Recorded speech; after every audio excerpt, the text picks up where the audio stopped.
7 dosa besar seorang istri terhadap suami. Yang pertama, menentang perintah suami. Didasari sabda Rasulullah SAW yang artinya, tidaklah seorang perempuan menunaikan hak Tuhannya sehingga ia menunaikan hak suaminya. Hadis riwayat Ahmad dan Ibnu Majah. Apapun perintah yang keluar dari mulut suami sebaiknya ditaati oleh para istri. Sekedar perintah-perintah ringan seperti membuat kopi, menyiapkan sarapan, sebaiknya ditaati oleh para istri. Lebih baik lagi jika sang istri paham apa-apa saja kebutuhan suami. Hukum syariat Islam, sang istri harus menurutinya, karena suami yang baik dan ingin sang istri baik adalah suami yang menyeru kepada hukum-hukum Islam. Namun jika suami menyeru pada hal buruk, maka bertentangan dengan hukum Islam, sang istri juga harus berani menolak, itu pun harus dengan sopan dan santun. Kedua, menolak ajakan suami untuk berhubungan badan. Allah Subhanahu wa Ta'ala membuat segala hal berpasang-pasangan, bulan, matahari, daratan dan lautan, begitu pula suami dan istri.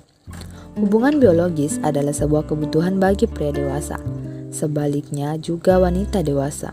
Dan hubungan biologis dengan sembarang orang adalah suatu keburukan dan ketidakberkahan yang dapat menyebabkan penyakit, anak di luar pernikahan beserta keburukan lainnya.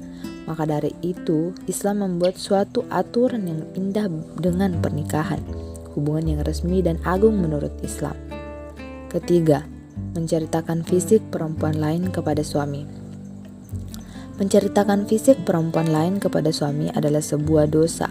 Didasari dari hadis riwayat Bukhari dan Muslim, dari Ibnu Majah, Rasulullah SAW bersabda yang artinya, seorang wanita tidak boleh bergaul dengan wanita lain, kemudian menceritakan kepada suaminya keadaan wanita itu, sehingga suaminya seolah-olah melihat keadaan wanita tersebut. Hadis riwayat Bukhari dan Muslim. Keempat, membebani suami dengan menuntut nafkah lebih. Kewajiban utama dari seorang suami adalah mencari rezeki yang berkah lagi halal, terlepas itu banyak ataupun sedikit.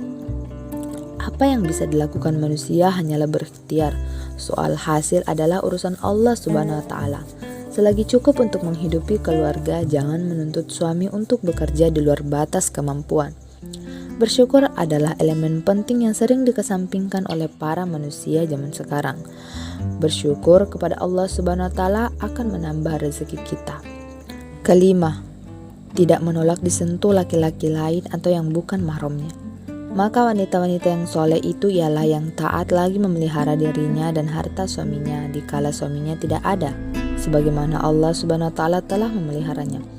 Quran Surah An-Nisa ayat ke-34. Maka sudah jelas dengan hukum tersebut bahwasanya istri harus menjaga diri dari yang bukan mahramnya. Begitu pula sebaliknya. Bahkan dalam keluarga besar sendiri ada beberapa saudara yang bukan mahram, seperti anak dari kakak, ayah atau ibu kita. Keenam, tidak bersedia merawat suami saat sakit. Kewajiban seorang istri untuk mendampingi suami harus dilaksanakan setiap saat, apalagi menyangkut hal-hal darurat seperti ini. Jika memang sebagian uang harus habis karena untuk dia pakai untuk kebutuhan penyembuhan sang suami, terlebih lagi bila uang-uang tadi hanya digunakan untuk hal-hal yang penuh syubhat, istri diwajibkan untuk menemani sekaligus merawat suami yang sedang sakit. Jika ia menolak merawat suaminya ketika sakit, maka sang istri sama saja durhaka terhadap suami dan itu akan mengundang murka Allah Subhanahu wa Ta'ala. Ketujuh, bepergian tanpa minta izin suami. Tindakan yang memang dinilai sepele sehingga banyak para istri yang melakukannya karena tidak sadar bahwa ini termasuk dosa besar.